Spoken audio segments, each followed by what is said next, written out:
The family cruise I'd been secretly funding for months just sailed away, without me. My name is Benjamin Harvey, and at 70 years old, I thought I'd earned a little respect from my own son. For 3 years, since my wife passed, I've been the silent financial backbone keeping my son Marcus and his wife Jessica's perfect lifestyle afloat. They thought they were successful on their own, paying their $450,000 mortgage, their luxury car payments, their kids' private school tuition. What they didn't know is that I've been covering 80% of it, over $1.2 million in total. But when they excluded me from the $25,000 family cruise, calling me a burden who would slow them down, I decided it was time they learned what real independence looks like. If you're watching this, please subscribe and let me know where you are watching from. Here's how one phone call to my bank changed everything, and why my family will never take me for granted again. The disrespect didn't start with the cruise. It had been building for months, like water behind a dam. 3 years ago, when my wife Sarah passed, Marcus and Jessica suddenly became very interested in my well-being. Not emotionally, financially. They'd drive down from their Sarasota home to my modest Tampa Bay condo, always with the same concerned expressions. "Dad, you're living on a fixed income now," Jessica would say, her voice dripping with fake sympathy. "We worry about you managing on just Social Security." Marcus would nod along. "Maybe it's time to downsize, Dad. This place is too big for you." What they didn't know was that I was writing checks to keep their world spinning. Every month, $8,200 on average. Their mortgage payment alone was $3,400. I'd transfer it directly to their account, listed as gift from Dad, so they thought it was just my modest Social Security overflow. The car payments were another $1,850 monthly. Jessica's BMW X7 and Marcus's Tesla Model S, both co-signed by me, both payments coming from my investment accounts. When the statements arrived, I'd intercept them from their mail and handle everything quietly. Then there was Bayshore Prep Academy, where my grandchildren Tyler and Emma went to school. $28,000 per year, per child. $56,000 total. Marcus and Jessica thought their combined income of $180,000 was covering it. They had no idea I was transferring $4,700 every month to make those tuition payments happen. I watched them at family dinners, complaining about their tight budget, while wearing $300 designer clothes and planning weekend getaways. Jessica would show off her new jewelry. Marcus would talk about his investment portfolio. They were living a lie, and they had no clue. "Benjamin, you really should be more careful with money," Jessica told me last Christmas, eyeing my simple sweater. "At your age, every dollar counts." I just smiled and changed the subject. The pattern was always the same. They'd visit, make comments about my simple lifestyle, offer financial advice, then leave in their luxury cars to their beautiful home, all while I quietly ensured their credit cards wouldn't get declined at dinner. My financial advisor, Patricia Wells, had warned me months ago. "Ben, they're adults. They need to understand reality." But I wasn't ready then. I still believed family meant something. I thought maybe they were just stressed, just proud, just trying to maintain dignity during a difficult time. Then came Marcus's promotion at the tech company last fall. Suddenly, he was the expert on everything: business, investments, retirement planning. During our monthly dinner at the country club, he started giving me advice. "Dad, you're being too conservative with your money," he lectured, cutting his steak. "You should be more aggressive. Take some risks." Jessica nodded enthusiastically. "Benjamin, Marcus has really learned a lot about wealth management. You should listen to him." I sipped my wine and said nothing. My investment portfolio was worth $2.8 million. His was worth about $12,000. But the final straw came when they started planning the family cruise. 7 days in the Caribbean on Royal Caribbean's Symphony of the Seas. The booking confirmation showed up in my email. I was the primary cardholder after all. Total cost, $24,150 for the family of 4, including airfare and excursions. I waited for the invitation. I waited for Marcus to call and share the excitement. I waited for Jessica to ask about my cabin preference. Instead, I got a text message 3 weeks before departure. Dad, we're taking the kids on a cruise for spring break. Need some family bonding time without outside distractions. Hope you understand. Outside distractions. After 3 years of quiet sacrifice, that's what I had become. But they had no idea what I was really paying for. The scope of my financial involvement wasn't just monthly payments. I had become the invisible foundation of their entire existence. Let me walk you through the numbers, because details matter when you're about to pull the rug out from under someone's life. The house in Sarasota, that beautiful 4-bedroom with the pool and 3-car garage that Jessica loved to post on Instagram, had a remaining mortgage balance of $380,000. But Marcus and Jessica weren't just borrowers.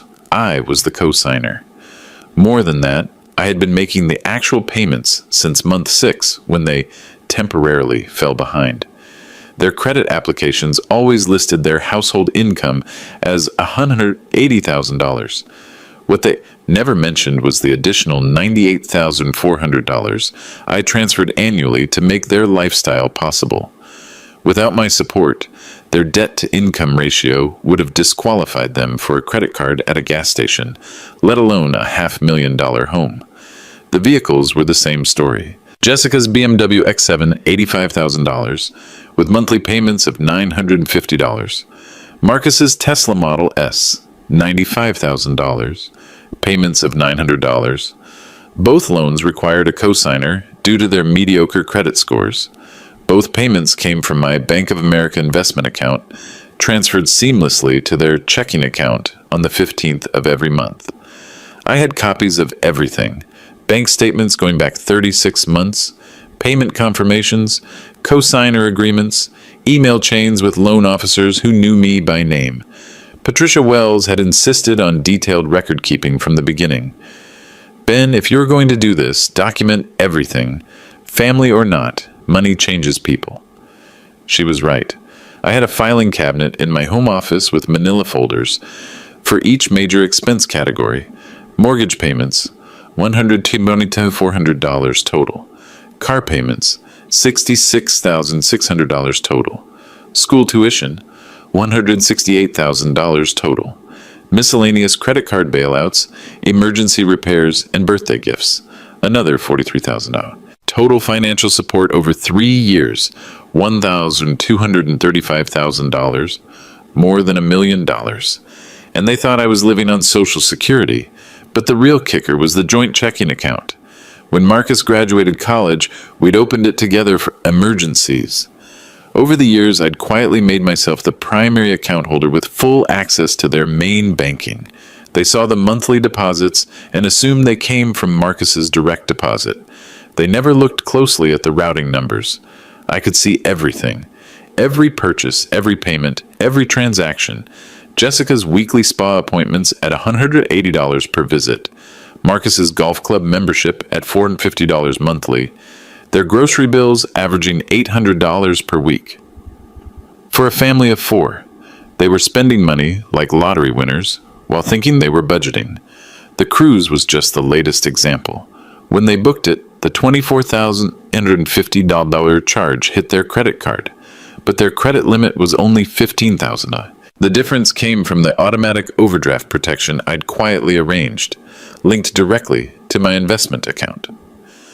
I watched it happen in real time through my banking app. The charge, the overdraft, the automatic transfer. They probably received a brief text notification about overdraft protection activated and never gave it a second thought. Meanwhile, I was funding a family vacation I wasn't invited to. The irony was suffocating. They excluded me because they thought I was a financial burden, an old man on a limited income who would slow down their good time. In reality, I was the only reason they could afford good times at all. If I stopped the support tomorrow, the consequences would be immediate and devastating. The mortgage payment was due in 12 days. Without my transfer, they'd be late for the first time in 3 years. 2 missed payments would trigger a notice of default. 3 would start foreclosure proceedings. The car payments were on automatic withdrawal from the joint account. If that account went negative, both vehicles would be repossessed within 60 days. Bayshore Prep Academy had a strict policy. Tuition payments more than 30 days late resulted in immediate suspension. Tyler and Emma would be removed from classes and banned from spring activities. But the most immediate crisis would be the cruise itself. Their spending money, shore excursions, and onboard credit were all linked to credit cards that relied on my overdraft protection. Without it, they'd be trapped on a luxury ship with no way to pay for anything beyond their basic cabin. They thought they were successful, independent adults making smart financial decisions. The truth was simpler and more fragile. They were 3 missed payments away from losing everything, and they had just excluded their only safety net from the family vacation. As I sat in my home office that night, looking at 3 years of bank statements and payment confirmations, I realized something important. I wasn't just being disrespected. I was being taken advantage of by people who thought I was too old and too poor to matter. It was time they learned what real independence looked like. The text message came on a Tuesday afternoon while I was having lunch with Patricia Wells. My phone buzzed, Marcus. I opened it expecting maybe an update about the grandkids or a dinner invitation. Instead, Dad, we're taking the kids on a cruise for spring break. Need some family bonding time without outside distractions. Hope you understand. I stared at the screen for a long moment. Patricia noticed my expression change. What is it, Ben? I showed her the message. She read it twice, then looked at me with that expression financial advisors get when they're watching a client make a terrible mistake. Outside distractions, she said slowly. That's what they call you? I was about to respond when another text came through, this time from Jessica, in the family group chat that included Marcus, the kids, and me. Family announcement, we've booked an amazing cruise for spring break, 7 days in the Caribbean. Just the 4 of us for some quality time together. Can't wait. Tyler and Emma are so excited. Then Tyler chimed in. Grandpa Ben, Mom says you can't come because you wouldn't enjoy all the activities. And Emma, we'll bring you back something from the gift shop. I felt something cold settle in my stomach. Not anger, something harder to name, like watching someone kick a dog that's been feeding them for years. Patricia was watching my face. Ben, what exactly did you pay for that cruise? I opened my banking app and found the transaction. Royal Caribbean, March 15th, $24,850 charged to their credit card, covered by overdraft protection from my investment account. All of it, I said quietly. The restaurant around us continued with normal lunch conversation, but I felt like I was sitting in a bubble of pure silence. 3 years of monthly transfers, over $1 million in support, and I was an outside distraction who wouldn't enjoy the activities. Patricia leaned forward. What are you going to do? I was saved from answering by my phone ringing. Marcus. Hey, Dad. His voice was artificially cheerful. Did you see our cruise announcement? Pretty exciting, right? I saw it, I said carefully. Look, I know you might feel left out, but honestly, this trip is going to be pretty intense. Lots of physical activities, late nights, adventurous excursions. It's really more suited for younger folks, you know? Younger folks. I was 70, not 90. I played golf twice a week and had better stamina than Marcus, who got winded walking up a flight of stairs. Plus, Marcus continued, it's pretty expensive. We're really stretching our budget for this one, but we think it's important for family bonding. Patricia was watching my face intently. I could see her mentally calculating the same numbers I was. $24,850 charged to a credit card with a $15,000 limit, covered by overdraft protection funded entirely by me. I see, I said. And when do you leave? Saturday. Can you believe how last minute this was? We got a deal because of the short notice. Flying out of Orlando at noon, cruise departs at 4. Saturday, 5 days from now. And they hadn't even planned to tell me until today. Marcus, I said slowly, can I ask you something? Sure, Dad. Do you think you could afford this cruise on your own income? There was a pause. What do you mean? I mean, if you had to pay for your mortgage, your car payments, the kids' school, and this cruise, all from your and Jessica's paychecks, could you do it? Another pause, longer this time. Dad, that's a weird question. Of course we can afford our lifestyle. We've been managing fine since Mom passed. Fine, They'd been managing fine. Patricia was making sharp hand gestures, mouthing, "Don't say anything yet." "Right," I said. You've been managing fine." "Exactly. Look, Dad, I know you worry about us, but we're adults. We've got everything under control." After I hung up, Patricia and I sat in silence for several minutes. "They have no idea," she said finally. "None at all. What's your plan?" I thought about that for a moment. For 3 years, I'd been the invisible hand keeping their world stable. Every financial crisis averted, every payment made, every overdraft covered, all done quietly, without recognition or thanks. I'd told myself it was what family did for each other, but family worked both ways. An outside distraction wasn't how family treated each other. "I'm going to teach them about independence," I said. Patricia raised an eyebrow. "How?" I pulled up my banking app and found the cruise charge from 3 days ago.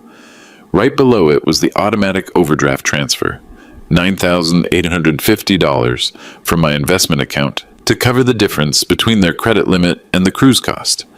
"I'm the primary cardholder on their overdraft protection," I said. "I'm also the co-signer on their major accounts. I have full authority to make changes. Ben, be very careful here. I'm going to cancel their overdraft protection effective immediately, and I'm going to make some other adjustments to their accounts." "What kind of adjustments?" I smiled for the first time all day. "Well, for starters, I'm going to book my own cruise. Same ship, same dates. But I think I'll upgrade to a first-class cabin." Patricia's eyes widened. "You're going to what?" "I'm going to join the family vacation," I said, "whether they want me there or not." The plan was forming as I spoke. It was elegant in its simplicity. They wanted independence? They were about to get more independence than they'd ever imagined. But first, I needed to make some phone calls. That evening, I spread all the financial documents across my dining room table like a general planning a campaign. Bank statements from the past 3 years, co-signer agreements, power of attorney documents. Patricia had insisted I keep updated. Account access forms showing my authority over their overdraft protection, their mortgage, their car loans. I called Patricia first. "Ben, I hope you're not doing anything rash." "Nothing rash," I said, looking at the cruise booking confirmation on my laptop screen. "Just making some necessary adjustments to their financial independence training." "What exactly are you planning?" Step 1. I'm going to remove myself as the co-signer and primary support system for their overdraft protection. As of tomorrow morning, their banking will reflect their actual income and creditworthiness. That's going to be a shock. Step 2. I'm booking my own cabin on the same cruise. The Royal Caribbean customer service line is open until midnight. I could hear Patricia typing in the background. "Ben, that cruise is this Saturday. You'll pay premium pricing for last-minute booking." "Patricia, I have $2.8 million in investments. I think I can afford to upgrade my accommodations." "And step 3? I looked at the documents spread across my table. Marcus and Jessica had no idea how deeply integrated I was into their financial infrastructure. They saw occasional deposits and assumed they came from Marcus's job. They never looked at routing numbers, account names, or authorization details. "Step 3 is the beautiful part," I said. "I don't need to do anything dramatic or vindictive. I just need to stop doing things." "Stop doing what things?" "Stop making their car payments. Stop covering their mortgage. Stop funding their overdraft protection. Stop transferring money to maintain their illusion of success." I opened my laptop and navigated to the Bank of America website. With a few clicks, I pulled up the automatic transfer settings I'd established 3 years ago. Monthly transfers to their checking account, $8,200. Overdraft protection, unlimited up to $50,000. Mortgage payment assistance, $3,400 monthly. "I'm looking at their account settings right now," I told Patricia. "I can disable all automated support with about 6 mouse clicks." "When are you planning to do this?" "Tomorrow morning, right after I book my cruise cabin." I called Royal Caribbean customer service at 9:47 p.m. The representative, David Crawford, was apologetic about the short notice but enthusiastic about helping. "Mr. Harvey, you're in luck. We have one first-class cabin available on the Symphony of the Seas for this Saturday's departure. It's a premium suite with balcony, priority boarding, and exclusive dining access. Perfect. What's the cost? For a last-minute booking, the suite would be $12,000 for 7 days. $12,000. Half of what their family vacation was costing, and I'd have a better cabin than all of them combined. Book it, I said. Excellent. I'll need a credit card for the deposit. I gave him my American Express Platinum card information, the one that had never been declined. Unlike the cards Marcus and Jessica would soon discover weren't as reliable as they thought. Mr. Harvey, I notice you have the same last name as another family booked on this cruise. Marcus Harvey, party of 4? I smiled. That's my son. Oh, how wonderful. A surprise family reunion? Something like that. After I finished the booking, I sat back and looked at my confirmation email. Cabin 1247, Deck 12, port side. 2 levels above Marcus's family cabin and 3 times the size. Then I opened my banking app and began making changes to their account authorizations. The overdraft protection was easy, just a matter of removing my investment account as the backup funding source. Effective immediately, their actual credit limit would be their actual credit limit. No more invisible safety net. The automatic transfers took longer to cancel. 3 years of scheduled payments, all designed to happen seamlessly on the 15th of each month. I went through each one methodically. Mortgage assistance, canceled. Car payment support, canceled. School tuition overflow, canceled. Credit card backup funding, canceled. Emergency account maintenance, canceled. By midnight, their financial reality matched their income for the first time in 3 years. I poured myself a glass of wine and called Patricia one more time. It's done, I said. All of it? All of it. As of tomorrow morning, Marcus and Jessica are fully independent adults living within their actual means. How long do you think it will take them to notice? I looked at my cruise confirmation email. Departure was in 4 days. Well, their cruise spending money is linked to credit cards that now have real limits instead of my backup funding. I guess they'll figure it out around day 3 when they try to pay for shore excursions and their cards get declined. In front of other passengers? In front of other passengers. Patricia was quiet for a moment. Ben, you realize there's no going back from this. I thought about the text message. Outside distractions. I thought about 3 years of quiet support and casual disrespect. I thought about funding a family vacation I wasn't invited to. Patricia, I said, I'm not going back. I'm going forward. And I'm going first class. Saturday morning arrived with the kind of Florida sunshine that made everything feel possible. I had packed the night before, something I hadn't done in years. 1 suitcase with comfortable clothes, a blazer for formal dinners, and my favorite Panama hat that Sarah had bought me for our anniversary cruise 10 years ago. The ride to Port Canaveral took 45 minutes. My Uber driver, a cheerful woman named Maria, asked about my vacation plans. Caribbean cruise, I said. 7 days. Solo travel? I smiled, watching the palm trees blur past the window. Not exactly. I'm meeting family there.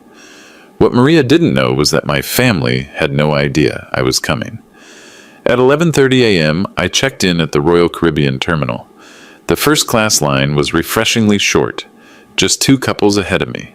Behind the regular boarding line, I could see hundreds of passengers waiting in a queue that snaked through the terminal. Mr. Harvey, the desk agent smiled. Welcome aboard the Symphony of the Seas. You're in our Crown Suite level. You'll have priority boarding in just a few minutes. Crown Suite level. I like the sound of that. As I waited in the premium lounge, I spotted them. Marcus, Jessica, and the kids, about 50 yards away in the regular boarding line. They looked exactly like what they were. A family trying to look successful while secretly stressed about money. Jessica was wearing what I recognized as a new dress, probably $300. Marcus had on his vacation shirt, a Tommy Bahama original that cost more than most people's monthly car payment. Tyler and Emma were loaded down with new luggage, new clothes, new everything, all funded by credit cards that were about to hit their actual limits. I watched Jessica pull out her phone and start taking selfies. Family vacation time! I could see her mouth moving as she recorded what was Probably an Instagram story. Living our best life. Marcus was checking his watch repeatedly. Stress behavior. He did that when he was worried about money, which, thanks to my financial changes, he should be. First-class boarding for Crown and Royal Suite guests. The announcement echoed through the terminal. I stood up, smoothed my blazer, and walked toward the priority boarding gate. As I passed their section of the regular line, Tyler spotted me first. "Grandpa Ben?" His voice carried across the terminal noise.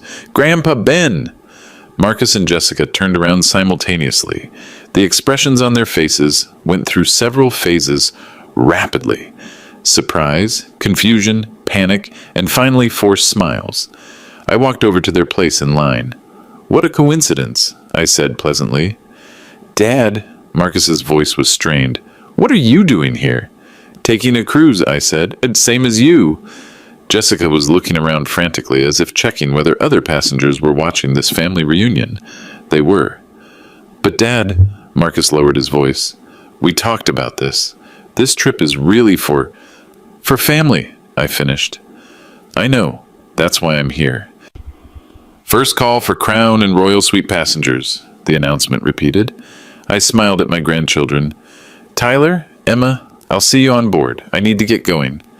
"Where are you going, Grandpa?" Emma asked. "I'm priority boarding," I said. "I upgraded." Jessica's eyes widened. "You upgraded? Ben, do you know how much?" "About 12,000, I said casually. "But don't worry about my finances, Jessica. You focus on your own." I walked away before they could respond, leaving them standing in the regular boarding line looking like they'd been hit by a truck. The priority boarding process was smooth and dignified. No crowds, no rushing, no stress. A Royal Caribbean officer escorted me directly to my cabin on Deck 12. "Mr. Harvey, you have cabin 1247. Your steward is James, and he'll be taking care of everything during your stay. Is this your first time in a Crown suite?" "First time solo," I said, "but not my first time cruising." The cabin was spectacular. 2 rooms, a separate seating area, floor-to-ceiling windows, and a balcony with ocean views. I opened the sliding door and stepped outside. The breeze was perfect. 2 levels below, I could see the balconies for the standard cabins, including, if I wasn't mistaken, the small balcony that belonged to cabin 847, where my family was staying. I checked my watch. 2:30 p.m. Regular boarding wouldn't finish for another hour, which meant Marcus and Jessica were probably still in line, trying to explain to Tyler and Emma why Grandpa was getting special treatment while they waited with everyone else. My phone buzzed, text message from Marcus. "Dad, we need to talk. This is really awkward." I typed back, "I'm in cabin 1247 whenever you're ready to chat." His response came immediately. 1247? That's first class. "Crown suite level," I corrected. "Come by around 5. I'll order room service appetizers." I spent the next hour unpacking and familiarizing myself with the cabin amenities. The bathroom alone was bigger than their entire cabin. The balcony furniture was actual teak, not plastic. The champagne in the welcome basket cost more than they usually spent on groceries in a week. At 4:15 p.m., there was a knock on my door. I opened it to find Marcus, Jessica, and both grandchildren standing in the hallway. They looked like they'd been arguing. "Grandpa Ben," Tyler said immediately, "your room is awesome. Can we see the balcony?" "Of course," I said. "Come in." They filed into the cabin, and I watched their faces as they took in the space. Tyler and Emma were excited. Marcus looked uncomfortable. Jessica looked like she was calculating costs in her head. "Dad," Marcus said quietly, "can we talk privately?"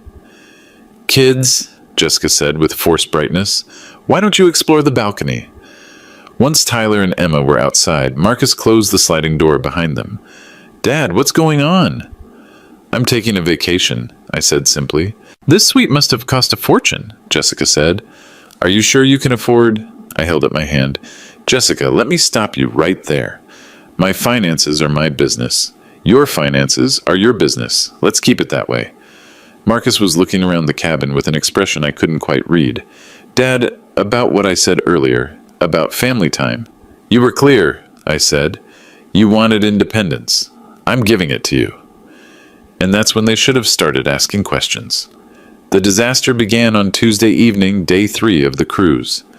I had spent the first 2 days enjoying the Crown Suite amenities, priority dining, exclusive pool areas, and the kind of service that makes you remember why first class exists. The kids had visited twice, marveling at the cabin and the endless room service options. Marcus and Jessica, meanwhile, had been noticeably absent. I was having dinner in the Crown Suite dining room when James, my steward, approached discreetly. Mr. Harvey, there seems to be some commotion in the main dining room. Your family members appear to be having difficulties with their payment.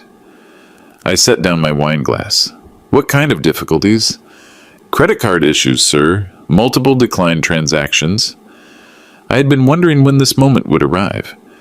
James, would it be possible to observe from the main dining room entrance without being intrusive? Certainly, sir. The captain's table has a clear view if you'd prefer to finish your dinner there. Captain Robert Sterling had invited me to join his table the previous evening.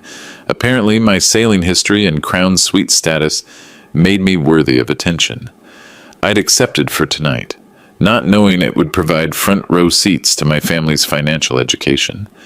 The captain's table was positioned on a raised platform with panoramic views of the main dining room. As I settled into my seat, I could see Marcus and Jessica at table 47, surrounded by other passengers enjoying their evening meals.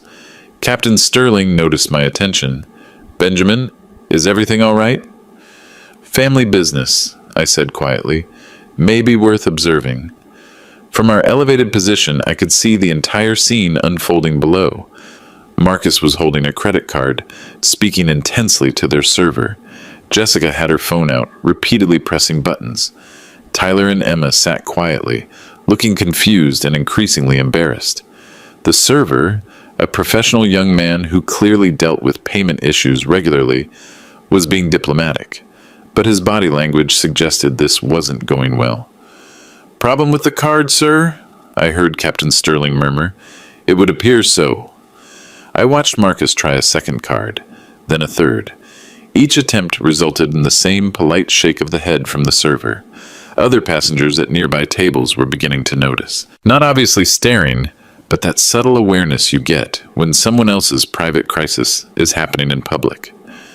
Jessica stood up abruptly, her chair scraping against the floor. Her voice carried across the dining room. "This is ridiculous! These cards worked fine yesterday." The dining room went quieter. Not silent, but that noticeable drop in conversation volume that happens when everyone is pretending not to listen while actually hanging on every word. Marcus was now on his phone, presumably calling their bank. I could see his free hand gesturing in frustration. Captain Sterling leaned toward me. "Benjamin, are those your family members experiencing difficulties?" "My son and daughter-in-law," I confirmed, "and my grandchildren." "Would you like me to handle this discreetly?" I considered the offer. It would be easy. Captain Sterling could comp their meal, smooth over the embarrassment, let them maintain their dignity. 3 years ago, that's exactly what I would have done. But 3 years ago, I was an outside distraction who wouldn't enjoy the activities. "Let's see how they handle it," I said. The server was now speaking with a manager, a woman in a different uniform who approached their table with the kind of professional sympathy that suggested this conversation was about to become more serious. Marcus ended his phone call and said something to Jessica that made her face go pale. She tried her own phone, dialing frantically. Tyler looked around the dining room and seemed to realize that other passengers were watching. He whispered something to Emma, who started to look like she might cry. That's when I felt the first pang of regret. The kids didn't deserve this humiliation, but Marcus and Jessica did. The manager was explaining something to them, gesturing toward the exit. Marcus stood up, his face flushed with embarrassment and anger. Jessica gathered her purse, her movements sharp and agitated. As they prepared to leave, Marcus scanned the dining room, probably wondering how many people had witnessed their failure. His gaze traveled across the room and up to the captain's table. Our eyes met. The expression on his face was complex. Shock, recognition, and dawning understanding all happening at once. He said something to Jessica, who followed his gaze up to where I sat with Captain Sterling. Jessica's mouth actually fell open. "Grandpa Ben," I could hear Emma say as they passed beneath our table level, "why are you eating up there?" Captain Sterling waited until my family had left the dining room before speaking. Benjamin, I take it there's more to this story. Considerably more. Would you care to share it? I've been sailing for 32 years, and family dynamics at sea can be educational. I told him the condensed version. The 3 years of financial support, over $1 million, the cruise exclusion, their assumption that I was living on Social Security while I was actually funding their lifestyle. Captain Sterling listened without interruption, occasionally nodding. And yesterday you removed your financial support? I removed all artificial support, yes. Their credit cards now reflect their actual income and creditworthiness instead of my backing. Which explains why their cards are declining. Exactly.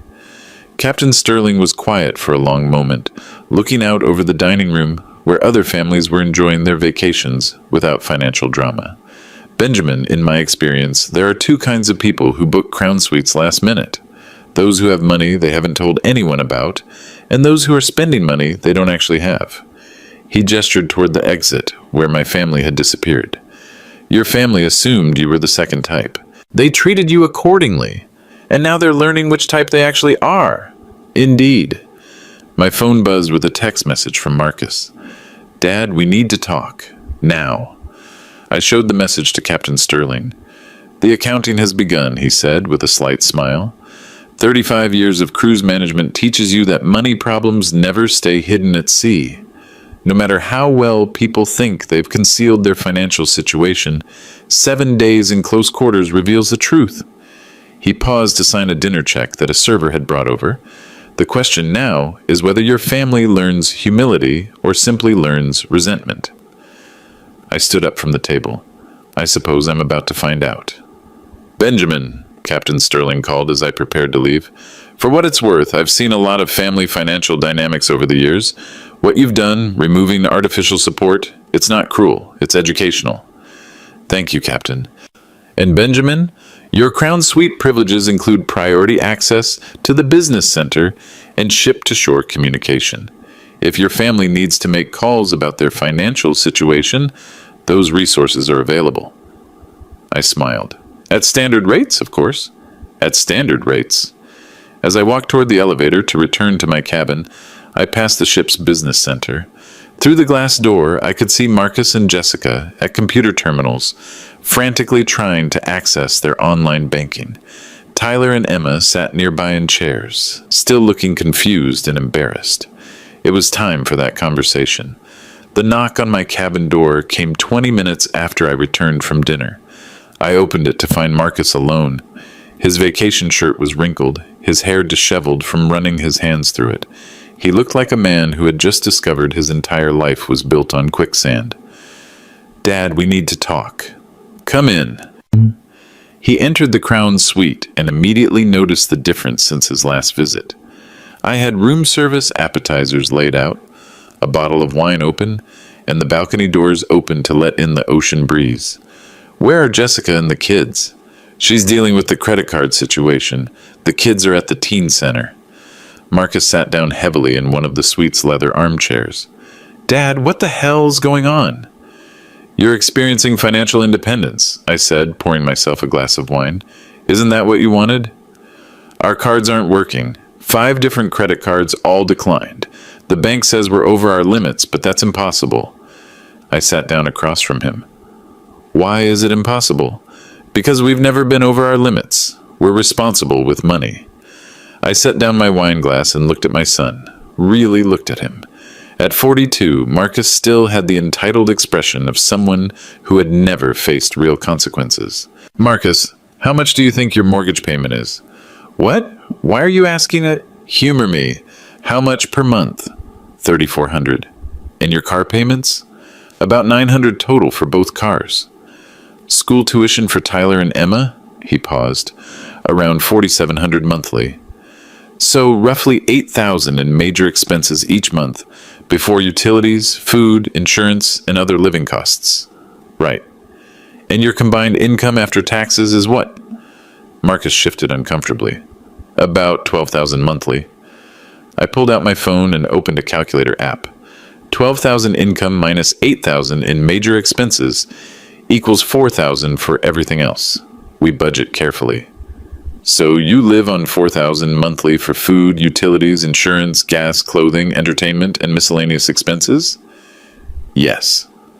I opened my laptop and pulled up my banking records. Marcus, do you know what this is? I turned the screen toward him. He leaned forward, squinting at the numbers. Bank statements showing monthly transfers from my investment account to his checking account. I don't understand. These are the transfers I've been making to your account for the past 3 years. Every month, $8,200. Marcus stared at the screen. I could see him processing the dates, the amounts, the regularity of the payments. But these show up as direct deposits from my work. No, they show up as electronic transfers. You never looked at the routing numbers. I clicked to another screen showing the breakdown of payments I'd been making on their behalf. Mortgage assistance, $3,400 monthly. Car payments, $950 monthly. School tuition, $4,700 monthly. Overdraft protection, unlimited backup funding from my investment account. Marcus was reading the screen with growing horror. This says you've paid over $1 million? $1,235,000 in direct support. That doesn't include the smaller emergencies, birthday gifts, and miscellaneous bailouts. My son sat back in his chair like he'd been physically hit. But we thought... You thought what? We thought you were struggling financially, living on Social Security. I laughed, not cruelly, but with genuine amusement. Marcus, my Social Security is $2,800 monthly. My investment income is $42,000 monthly. $42,000? Your mother and I saved well. We invested smart. We lived below our means for 40 years so we could live comfortably in retirement. Marcus put his head in his hands. Oh my God. The question now is what you're going to do about it. He looked up. What do you mean? Your cards are declining because I removed my backup funding yesterday. Your overdraft protection is gone. Your artificial credit extensions are gone. You're now living within your actual means for the first time in 3 years. But the cruise that cost $24,850 and required my overdraft protection to pay for, that cruise? Marcus's face went completely white. You can't just cut us off. I didn't cut you off, I said calmly. I set you free. Isn't that what you wanted? Independence? No outside distractions? Marcus stood up and began pacing around the suite. Dad, this is crazy. We have obligations. The mortgage, the cars, the school, all manageable on your income if you make different choices. What different choices? I had been waiting 3 years for this conversation. Sell the house, buy something for $300,000 instead of $680. Your payment drops to $2,400 monthly. Sell Jessica's BMW, buy a reliable used car, cut your car payments in half. Transfer Tyler and Emma to public school, save $56,000 annually. Stop spending $800 weekly on groceries. Stop the spa appointments, the golf memberships, the luxury lifestyle you can't actually afford. Marcus stopped pacing. But Jessica will never. Jessica will do whatever she needs to do, just like everyone else. My phone buzzed. Text from Jessica. Benjamin, we need to talk immediately. This is a disaster. I showed Marcus the message. Your wife is discovering that first-class dining isn't in her actual budget, I said. Dad, please. The kids will learn valuable lessons about money, budgeting, and reality. Lessons that will serve them well. Marcus sat back down, looking defeated. So what now? Now you go back to your cabin, talk to your wife, and figure out how to live within your means for the rest of this cruise. And after the cruise? I refilled my wine glass and walked to the balcony door. After the cruise, you become the successful, independent adults you've been pretending to be. Marcus left without another word. I stepped onto my balcony and looked out at the ocean. Tomorrow would bring more family conversations, more difficult realizations, more lessons in financial reality. But tonight, I was enjoying my first-class cabin, my excellent wine, and the satisfaction of watching 3 years of quiet sacrifice finally get acknowledged. The next morning brought a steady stream of family crises, each one more desperate than the last. Jessica arrived at my cabin at 8:30 a.m., before I'd finished my room service breakfast. Her makeup was smeared, her hair uncombed, and she looked like she hadn't slept. "Benjamin, you have to fix this." "Good morning, Jessica. Would you like some coffee?" "I'm serious. Our entire vacation is ruined. We can't pay for anything. Shore excursions, spa appointments, specialty dining, none of our cards work." I gestured to the sitting area. "Have a seat." She remained standing, pacing like a caged animal. "The kids are asking questions. Tyler wants to know why we can't do the snorkeling trip. Emma's friends are going to the kids' spa, but we can't afford it." "How much was the snorkeling trip?" $150 per person. "And the kids' spa?" $80 each. I did quick math. So $460 for one afternoon of activities. "That's not the point." "What is the point, Jessica?" She stopped pacing and stared at me. "The point is that you've sabotaged our family vacation." "I've done nothing except stop paying for your lifestyle." "Same thing." I sipped my coffee and looked at this woman who had been living off my money while treating me like a burden. "Jessica, let me ask you something. When you booked this cruise, did you check your credit card balances first?" "Of course we did." "And what were your available limits?" She hesitated. "We had plenty of room." "Because of overdraft protection you didn't know existed." "No, we didn't know because you never told us." I set down my coffee cup. "You never asked where the money was coming from." You assumed your lifestyle was sustainable on Marcus's income. It wasn't." Jessica finally sat down, but her posture remained aggressive. "So what, Benjamin? You're going to financially destroy us over a cruise invitation? I'm going to stop enabling you to live beyond your means. The kids will adapt. Children are resilient. You're being cruel." I looked at this woman who had spent 3 years spending my money while dismissing my presence. "Jessica, cruel would be letting you continue building debt on a foundation that was never real. Cruel would be watching you teach Tyler and Emma that money is magic and consequences don't exist." My cabin phone rang. Ship's operator.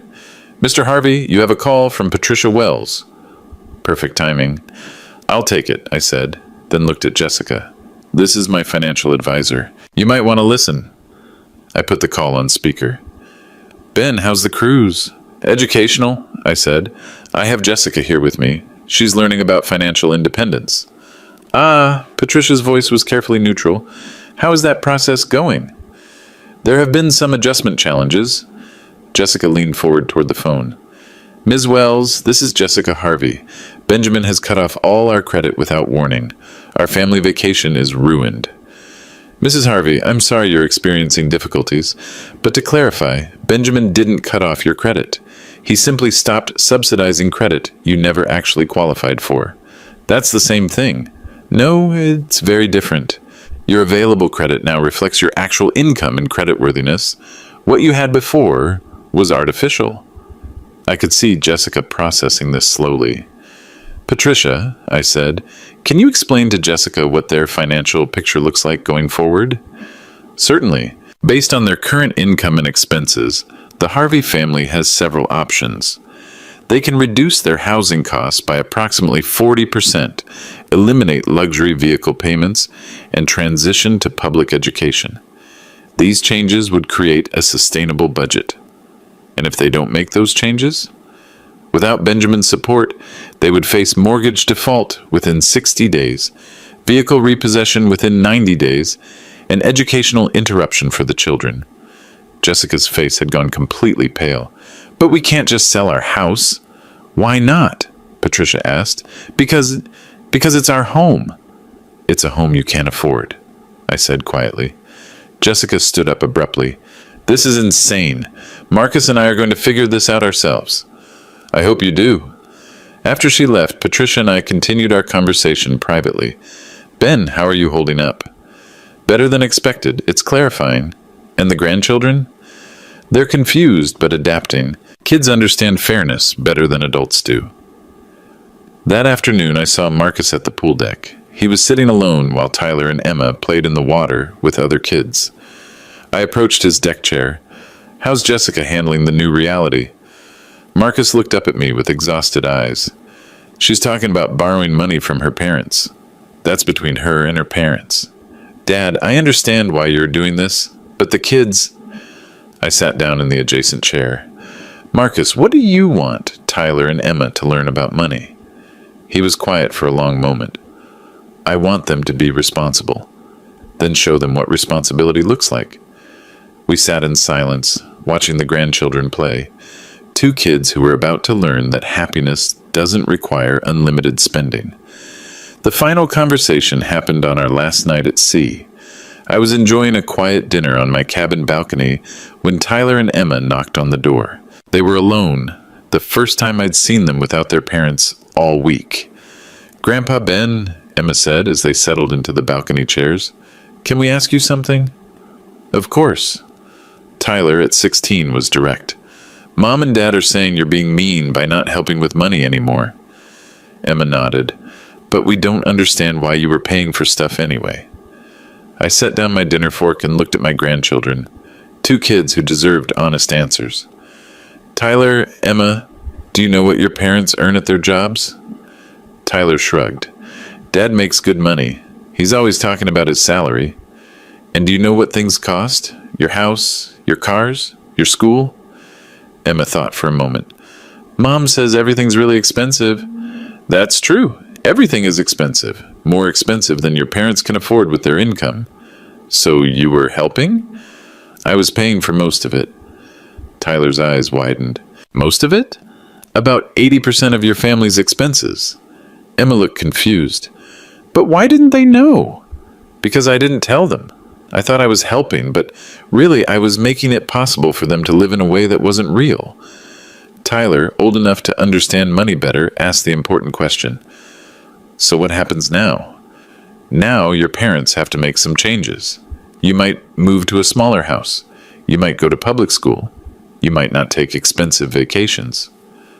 Are you mad at us? Emma asked quietly. This was the question I'd been dreading. Emma, I'm not mad at you at all. None of this is your fault. Then why can't things go back to the way they were? I thought about how to explain this to a 14-year-old. Emma, imagine if someone was secretly doing all your homework for you. You'd get good grades, but you wouldn't really learn anything. Then one day they stopped helping, and you had to do the work yourself. That would be hard, but would it be better for you in the long run? She nodded slowly. Because I'd actually know how to do the work. Exactly. Your parents need to learn how to manage money without my help. Tyler was quiet for several minutes, looking out at the ocean. Grandpa, are you rich? I smiled. Rich enough. But you live in that small apartment. Because I don't need a big house to be happy. Emma leaned forward. Mom always says you worry about money. Your mom was wrong about that. Marcus appeared in the cabin doorway. He'd been looking for the kids. Dad, sorry if they're bothering you. They're not bothering me. We're having an important conversation. Marcus stepped onto the balcony. He looked different. Less angry, more resigned. Dad, Jessica and I have been talking. And? We're going to list the house when we get back. I nodded. That's smart. The kids will go to public school in the fall. Tyler and Emma exchanged glances, but didn't complain. And we're going to figure out how to live on what we actually make. I'm glad to hear that. Marcus sat down in the remaining chair. But Dad, I need to know something. What? Are we ever going to have a normal relationship again? I thought about that question. 3 years of financial dependence had poisoned their respect for me, but 3 years of honesty might rebuild it. Marcus, we can have a better relationship, but it has to be based on truth. What does that mean? It means no more secrets about money, no more assumptions about my finances, no more treating me like a burden while living on my support. And if we do that, then we're family again. Emma brightened. Does that mean you'll come on vacations with us? I laughed. If I'm invited. Tyler grinned. Can we visit your cabin on the next cruise? If there is a next cruise, Marcus said quietly. There will be, I said. But next time, everyone pays their own way. As the sun set over the Caribbean, I looked at my family, wounded but hopefully learning, proud but finally honest. The last 3 days had been painful for all of us. But pain, I've learned, is often the price of education, and some lessons are worth whatever they cost. If you've watched this far, I'd love to hear your thoughts. Subscribe and let me know. Have you ever had to teach a family member about financial boundaries? How did it turn out?